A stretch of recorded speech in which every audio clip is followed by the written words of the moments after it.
your life, turn the page, follow my way. I don't care, it's loving you over my head.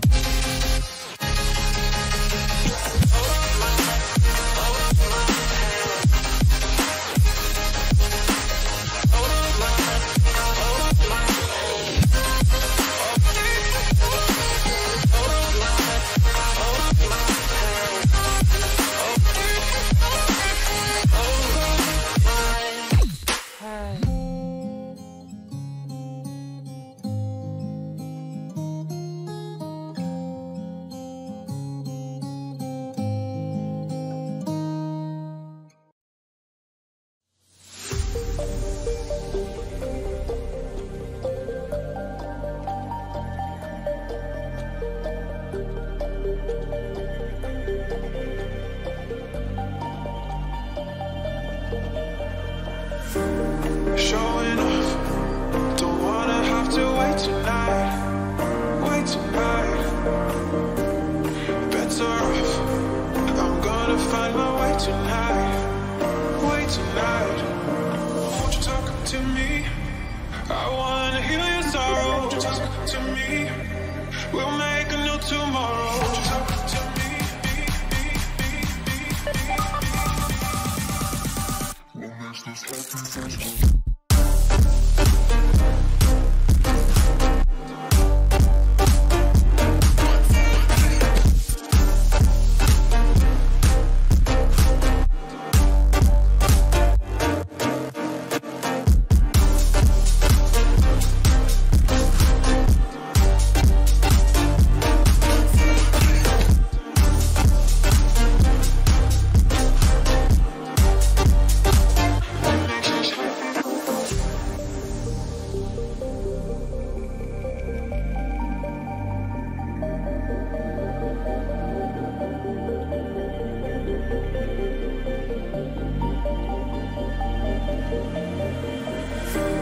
Showing off, don't wanna have to wait tonight, wait tonight.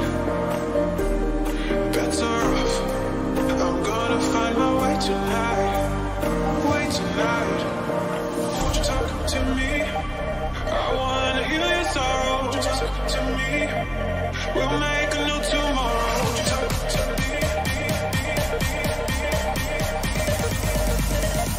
What makes this happy first?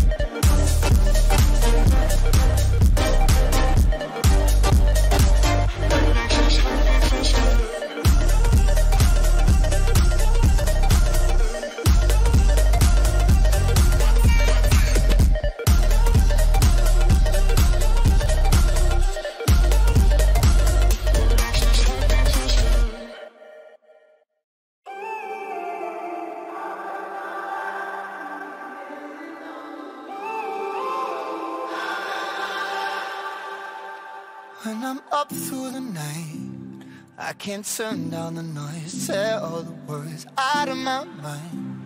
About who I'm supposed to be, I start to believe I can't get it right. Remember the days I let slip away, they were simpler times.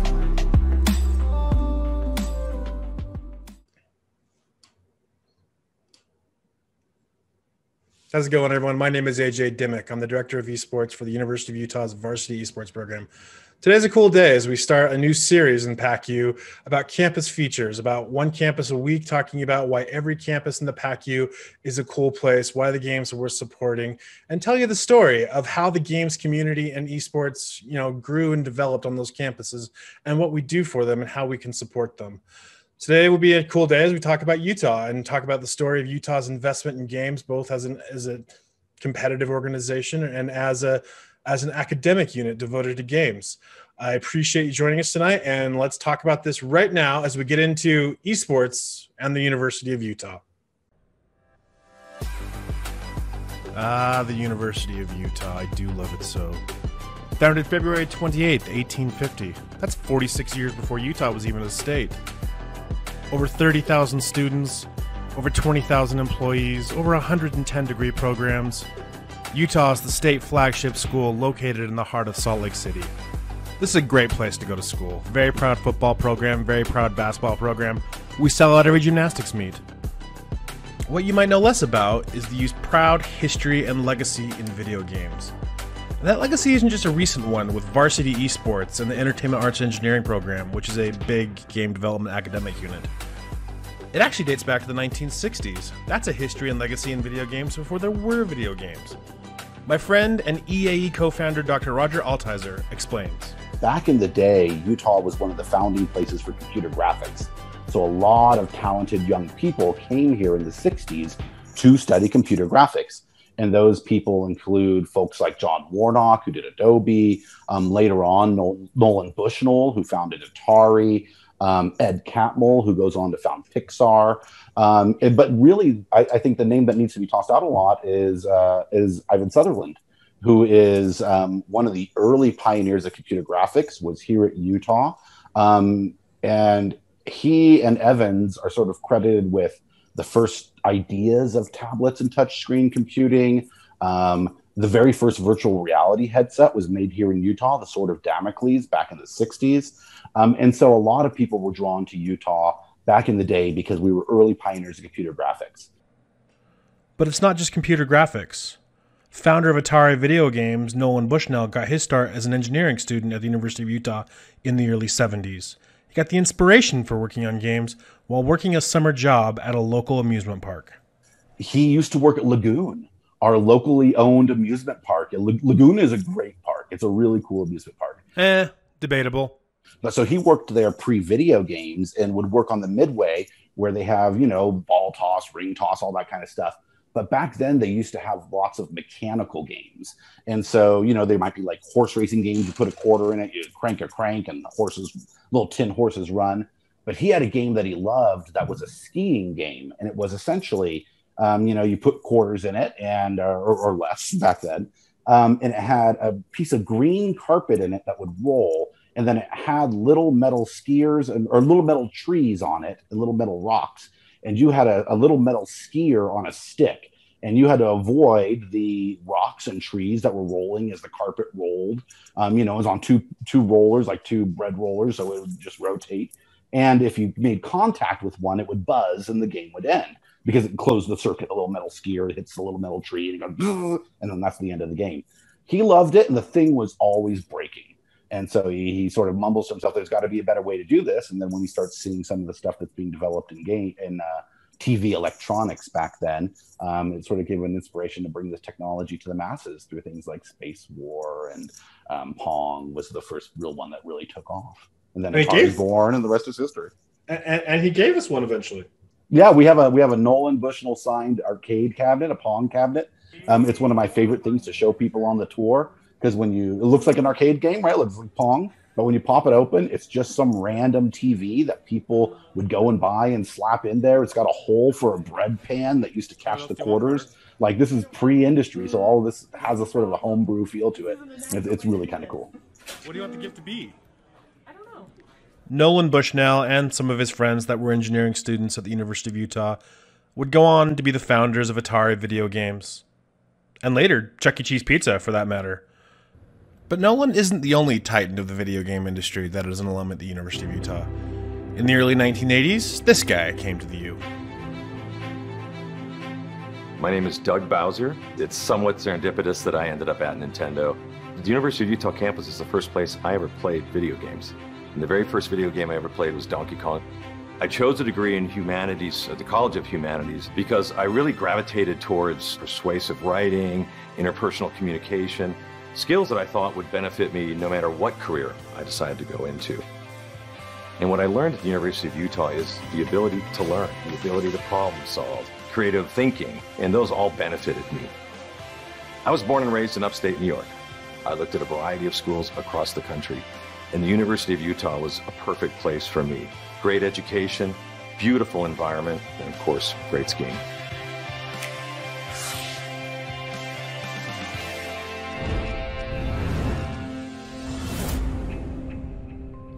We had a visit from Doug last year, and we're very proud of him as a supporter of Utah esports. But the modern history of video games and video games education didn't start at the U until about 15 to 20 years ago, when the computer science department started to use games as a teaching tool. When I got serious about it was really in 2005-ish. We were really looking around for ways to change the way that we were teaching classes, and I discovered Valve software, and you could get access to their software, and I looked as a way to teach software engineering, and here's this large piece of software that's interesting because it's games, and so that whole process got started 2005, 2006, and eventually we formed EAE in 2007. I heard there was this really innovative, wild professor over in computer science teaching a machinima class. So I figured I got to meet this guy. I was still a PhD student, so I actually took it. And that person ended up being Bob Kessler. It was a wonderful class. It was actually the very first time he taught machinima. And so I took it as a comm student. We became fast friends. He introduced me to one of his graduate students, Mark van Langeveld, who had a history from Microsoft and other places making games. And we sort of put together this idea of combining engineering and arts to make a games program. And that became Entertainment Arts and Engineering way back in the day. And EAE was founded in 2007 as a collaboration between film and computer science. The goal of EAE was simple. Put art students, engineering students, technical art students, production students in a class together in a game studio simulation and watch them make and publish a video game that they would own. And then they would go forward and get jobs in the game industry. 13 years later, EAE is a huge program with 600 undergraduate students and 140 grad students, and is widely recognized as one of the top game development programs in the country. The more we could do to get jobs for our students, that was kind of a heavy-duty driving factor. I'd say as far as the accolades started coming in when the Princeton Review started doing reviews of video game design programs. And first year we were mentioned like in the top 50, and then all of a sudden it started snowballing, and we ended up in top 5, and then we were number 1 one year, number 2 the next year, and so both for our undergrad and our master's programs, and that really helped, and that was really big, really helpful for us on campus as well, because University of Utah, there aren't a whole lot of programs that they have on campus that are number 1 or number 2 in the country, or even in the world, as they're doing their rankings now. And over the last 13 years, EAE alums are all over the country in almost every major game studio there is, and have credits on a ton of AAA games in that time. Pretty much every game you look at, you can find a University of Utah graduate that has worked on it. But we hope EAE is giving a broader meaning to games education and game production, and can help create good things in the game industry. Dr. Ashley Brown elaborates on what we hope the core takeaway is from an EAE education. For me, it's never been about the skills. And you can learn those skills by watching a YouTube video. I say this as a professor, right? If you want to learn how to make a ball roll in Unity, there's a YouTube tutorial that can really quickly and efficiently teach you that. So for me as an instructor, I'm less concerned about teaching a student how to program a ball to roll, and more concerned with teaching them how to think about making that ball roll in an interesting way. So the core that comes out of games education at Entertainment Arts and Engineering is strong critical thinking skills and knowledge, right?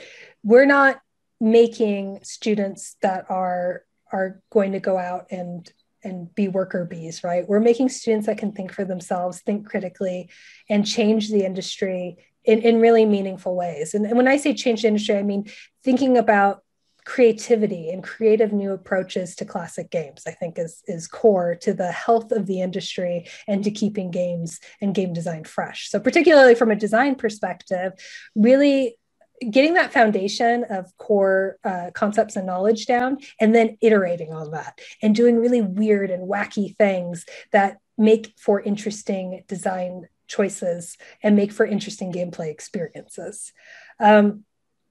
Anyone can learn the hard skills. The hard skills are actually the easy part. The harder part is taking those hard skills and making them interesting. So core is critical thinking, creativity, and obviously a solid knowledge foundation. And all of our students have that. They're incredible. They inspire me every day. Our students are just amazing. We could be here for 3 hours. I could tell you all the nice things about our students.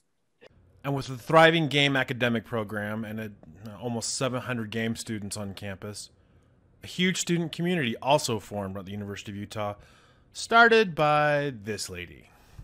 Hi, I am Angie Klingsick. I was the founder of what became Crimson Gaming. And what Crimson Gaming became was one of the most thriving, huge, active, student-driven communities in the country at any college that you can think of. You could call game publishers and they would know who they were. They were extremely active and their numbers grew huge. They were multi-game, game agnostic, and did incredible things on the campus. Crimson became a huge congregation spot for the campus, and owed its existence to Angie kind of wanting that congregation spot to find like-minded people to hang out with. I was going really hard at biochemistry, and I thought that was the thing that I wanted to do, and realized a little later than some do that I actually really didn't care for chemistry at all. So I decided I want to do something that's a little bit more familiar with me. And I switched into info systems and computer science, and decided all the other try-hard clubs and things that I was doing were really fun and really engaging, but I wanted to do something for me to help kind of ease the transition. So that's when I joined the gaming. At the time, it was called the Gamer Society at the University of Utah. It was a really intimate club. I think that there were some groups carried on over the years, and then there were also some students attending that club that were kind of not students. It was kind of confusing. It was a very early iteration of the club, and it was a very casual place to, I think, just make friends. And from that, they realized that games were not a niche thing on campus. Everybody likes games, and a ton of the students like games, and everywhere they would go, people would be playing games. So they wondered if a bigger community might be something they could do. And so I think around the same time, it was me, Rizwan, Han Yang, and some other kids had noticed that, okay, this crazy League of Legends game we like a lot, it seems like everyone and their grandmother is playing it. Like, you can't even walk into the silent area of the library without hearing that, like, clickety-clackety, like, vicious clicking, keyboard raging in the background. That is just like the unmistakable sound of someone having a great time at League of Legends. And the thing that we noticed is that everyone in every corner of the university seemed to be playing this, but they were unrelated. Like, I, walking from an intro to computer science building, see people playing it in the study hall. And they're, like I said, there are those people in the library, and there are people in the student union playing this game. But the one thing we noticed is that none of them are playing it together. And so we decided, there's already a lot of people who play it at the Gamer Society. Like, why don't we just take this a step forward and be a common ground? And so that happened because we all had this cool idea, like, let's just bring the folks together. It was just a very perfect storm of events. And those group of students of the U who made Crimson Gaming and that huge gaming community were really smart and continuously understood that they were a lot stronger together than they were apart. One place where it really made sense that we could help each other out was when it comes to student funding and what designates a club and what sorts of resources you get for being a club. We realized that, okay, well, if I am one student org, and I don't remember the exact amount that was allocated, I'll make up a really small number, but it was, if I'm one student org and I get $100 for the semester to host an event, and that means I get a table at Plaza Fest to recruit students, that's really cool. But then we had this like lightning strike inspiration of, hold up, if you can do that, one student group gets one table and some amount of student funding, that's sick. But what if we had 5 of them come together? Then we could have 5 tables at Plaza Fest. And is there any rule that we can move our tables and put them next to each other and make one big giant super table and get big money to make a big event? And like, it's a little cheeky, but no one called us out on it, so we did it. And they did it. Crimson Gaming became, and still is, a one-stop shop for all things gaming at the University of Utah. They're a huge force on the campus, and they do a ton of good for gamers and the student body, and frankly, what it means to be a Ute. And this idea of this gaming community is a lot bigger on a college campus than most people realize. And the kind of the philosophy behind what Angie created kind of serves us even today. We thrive online. There is this concept of like a third space that I heard at an event once. And third spaces are like the places where you gather to make friends. So third spaces traditionally can be church or school or coffee shops or like, I don't know, games, like places where you find things in common with other people. And in this landscape of internet, high-speed internet and technology in the form of phones in everybody's pockets, little supercomputers, I guess, compared to what we had in the 90s, really. Like we have these really like amorphous third spaces that now exist. They exist on TikTok and they exist largely in the gaming community as well. I think that maybe 15, 20 years ago, in like a high school setting, like I think it was very like fragmented that these are gamers and these are cheerleaders and these are sports ball players. And like, that was how it was. I have noticed like even with kids these days that I've either mentored or met through college esports programs that like, that's just not the case, that there are people who are allowed to be multifaceted and they are allowed to have multiple interests. And one of those heavy interests is gaming. And everyone is partaking it in some way. I think AJ, you've even told me that like, hey, my Aunt Karen, who plays Bejeweled at the age of 60, is also a gamer, technically. And I mean, I think Among Us just took us by storm. We're seeing politicians play video games. Like, video games have become this crazy third space that once was very niche, but now is just becoming like common ground in some flavor of expectation.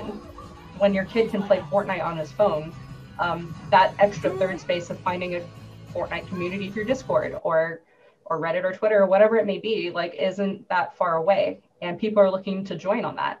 Campuses today, and I feel like it's changed, it's improved slightly, but I think it's still much work to be done, don't have that ability or haven't quite recognized that third space. Can I call it a fourth space if it's like online and amorphous and gamer connectivity? I'm not sure. Okay, gamer networkism. That fourth space that fourth space has been a little bit out of reach. And I don't think that people realize like the power that gaming can bring. I go back to that Diablo event we hosted where you have really competitive gamers and really casual gamers playing the same game and having a blast. That's a great leveling ground. It's something that everybody can enjoy and everybody can relate to. And honestly, like cultures and kingdoms are built off of games. So. And with both sides in place, with a thriving student-driven community and a large academic investment in video games, Utah had a blueprint to be the first large and big school involved with institutionally supported varsity esports.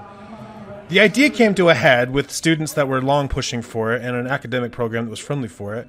We kind of proved the viability to it to the campus administration with a big event that was put on by Riot Games. Where it really cracked was when we started getting attention that was not just the local gamers noticing that, oh, kids at the U are the ones who know what's going on with gaming. There was a Riot Games was hosting a League of Legends college rivalry series. And we heard of that and noticed that BYU Utah was on the slate. And how you won is that people would go and vote for their favorite rivalries, and the top dozen or however so many were selected to host a live rivalries event with like professional the League of Legends shebang with the studio production and having real life casters and having the Prophet cast our games. Like, oh, such a crazy opportunity. I'd love to meet these people. We did it. We were one of the top 5 games chosen, Utah versus BYU, in a rivalry show match, and held the event at Rice Eccles Stadium, where 600 people showed up to watch Utah versus BYU in League of Legends. And this really got the attention of the campus. I think that folks outside of Utah might not understand the BYU-Utah rivalry so much, but the passion that we had in this just kind of blew it out of the water. I recall us being one of the top picks, actually. And so it was pretty wild that we were really shocked. And I just remember refreshing the page over and over again, being like, oh my gosh, the vote count. Oh my gosh, the vote count. Are we at the top? Are we at the top? And we made it. How do you guys feel about that? And this event served as a springboard. From the attention it got from the local media of the Utah versus BYU League of Legends event that was pretty much a sellout, from the great work Crimson Gaming was doing as a student-driven club, getting the attention of the campus administration, and for a top-ranked gaming program as an academic unit on campus, we had the means to, put things together with the administration, put the money together for the first Power 5 conference varsity scholarship esports team. And this moved the needle a little more than we thought it would. Esports is hitting the Power 5 conferences in college. The university announced last week. You can still tell this is April of 2017 when we announced, because they're still using controllers every time somebody wants to talk about esports. But this was a big deal, and it was a big deal for the university, and it helped to prove the viability of what esports could be for a big program. Utah would give 30 scholarships for an Overwatch team, a Hearthstone team, a Rocket League team, and a League of Legends team. And we were able to announce a roster for the first varsity esports team at the University of Utah in fall of 2017.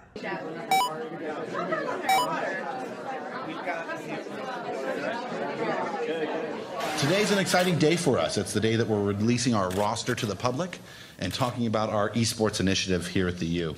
A lot of people ask why esports at a university, and the answer is actually quite simple. The University of Utah does not back away or back down from interesting things that are happening in the world that have a real impact on people. To really make it something that people want to look at, people want to be a part of, is what I'm here for. I want to set a precedent. We're here to win.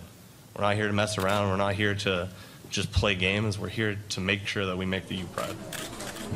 And they do make the university proud by playing at a highly competitive level, by attaining high GPAs, and being good community people to the university. The University of Utah esports program hopes to prove its worth to the campus and to being a bigger part of the university culture. One of the first ways that was apparent was gamers are streamers. Gamers are production people. And that was the first thing that emerged at the University of Utah with our varsity esports program, is we had a grassroots student community that wanted to stream everything that these guys had done. And they became the University of Utah esports production team. Led by EAE student Sam Morris, the University of Utah production team became the 5th varsity and scholarship team at the U, and being one of the best outcomes for investing in the esports space. They are the storytellers.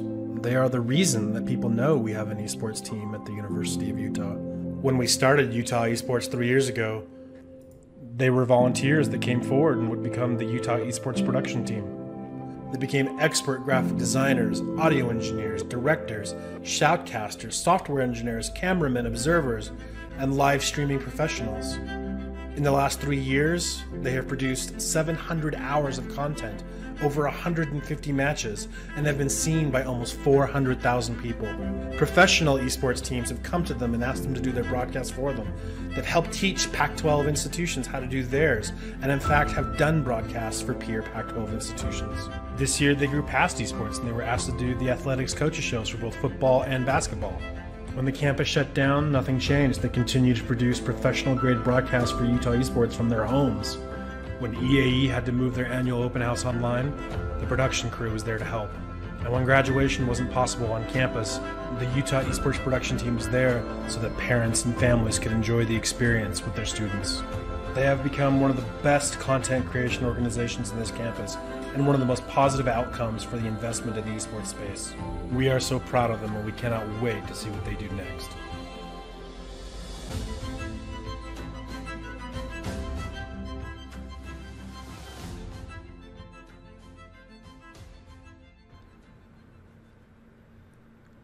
I do love that video, and I would love to take everyone who's watching this video through a tour of the EAE facility and the Utah Esports facility.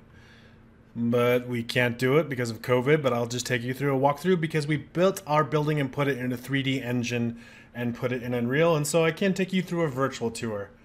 This is the EAE building where games are taught, esports are played, games are played, and the club team gets to operate their things. Here we have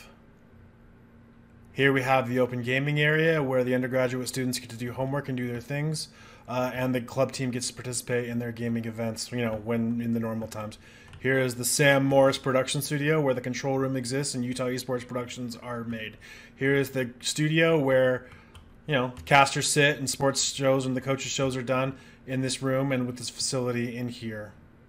And lastly, opened just before we shut down the campus, just before everyone had to go home, we just opened the Utah Esports practice space where the varsity athletes get to hang out every day, live, train, practice, do their homework, and this is the home of Utah Esports, and I'm very much looking forward to ever seeing it ever again. Hope to be back here soon. But despite not having access to campus since March of 2020, Utah Esports actually had a banner year with not one, not two, but 3 championships in Hearthstone done by these two guys right here. And also finally breaking through in the TESPA Overwatch varsity division as national champs there. Very proud of that and did a very good job. Utah Rocket League also had a milestone in 2020 as Utah had its first nationally televised esports event as they took on LSU on ESPN.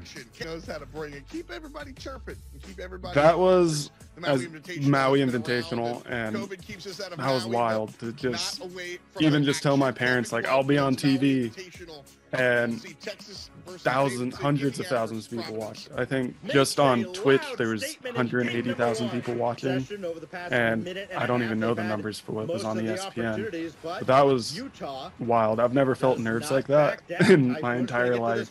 Despite 2020-21 school year being a huge challenge, and it is for everybody, Utah Esports has managed to persevere, pull through, and esports can go on, even in current circumstances. Yeah, I mean, we even saw just last year with the virus, like, esports won't stop. Like, football stopped, basketball stopped, everything stopped, but there was always esports going on. And collaborations happened this year too, like the collaboration between Utah and PAC-U and 10 other Pac-12 schools as part of a formation of a collegiate conference in esports, which is something very important as we continue to grow the space. Yeah, so we play in CLAW. So for those who don't know, we have 6 weeks of competition. We play teams only in the West. We often get pitted against Pac-12 schools, and those are far and away our best games. They're the most interesting. They're the most entertaining. We get the most interaction on social media. We get the most viewers on our Twitch channel. When we play state schools no one's ever heard of, there's just less energy around it. We have rivalries against Boulder, ASU, USC, Cal, all across the board. We need support from institutions to really bring up the level of competition in our arena so that we feel like we're getting institutional support, like there is excitement around what we're doing. And that's what PAC-U is. It's a collaboration between schools with common interests, common goals, and common values to get together and elevate the visibility of esports, the perception of esports, and hopefully engage in high-level competition. As I conclude tonight, I would love to leave it with Michael Swisher, coach of Utah League of Legends, who will be leaving us at the end of this year with what I think defines us and what defines Utah esports and what I hope that we are all about. I think the most important thing that defines Utah esports is the connection between the graduate community, the undergraduate community, Utah esports, and production. We are all in the same building. We're 10 feet away from each other. We cover a tremendous plethora of aspects of the community. It's all about tech, skill, creativity, art. We encompass everything. What makes Utah Esports different is that we've put an emphasis on every single aspect of the esports pipeline, not even the esports pipeline, video game pipeline in general. You can do anything. If you come to our university, you can do anything you want in games, and you will get valuable experience to project your career into the whatever you want it to be. He has a way of saying things better than I ever could, and I hope he's right. Thank you for joining us tonight and learning about the University of Utah and what makes Utah a special place in gaming. Next week, we'll be hearing more about USC and ongoing in the PAC-U as we do these features once a week, talking about why the PAC-U and the campuses in the PAC-U are a great space in games and why they're very much worth supporting, these students worth supporting. Have a good night. Go Utes! Go Utes! Go Utes! Go Utes! Go Utes! We good?